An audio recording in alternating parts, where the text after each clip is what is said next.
Kung sulian ng NEP ay hindi nga ito yung physical na pagbalik, yung hindi katulad yung remand na ginawa dati no, sa impeachment na talagang dinala yung documents. Hindi naman ganyan ang gagawin.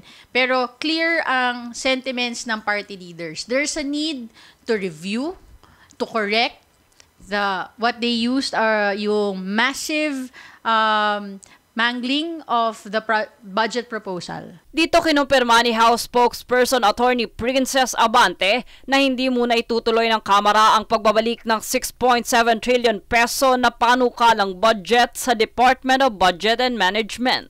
Aniya, nag-usap ang mga lider ng Kamara kasama si Speaker Martin Romualdez kung saan nagpasya silang hintayin muna ang aksyon ng DBM, pati na rin ang Department of Public Works and Highways sa mga maling entry na nakita sa dokumento. Kung saan sina Antipolo Representative Ronaldo Puno at Palawan Representative Jose Alvarez ang naghayag na hindi nila irerekomenda ang pagbabalik ng budget. Ngunit iginiit na ang DBM at hindi Kongreso ang dapat mag-ayos ng mga maling napuna dito.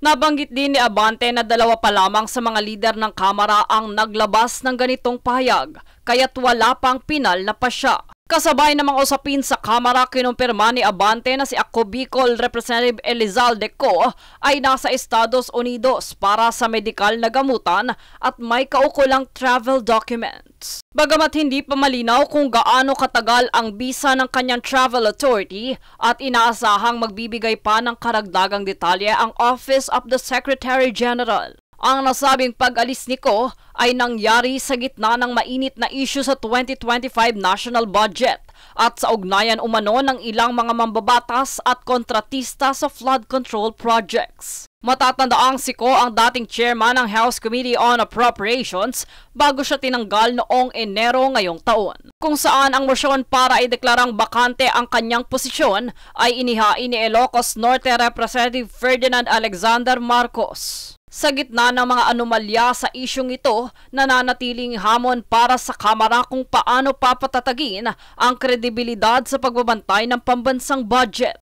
Jade Buhoy, nag-uulat para sa Golden Nation Network.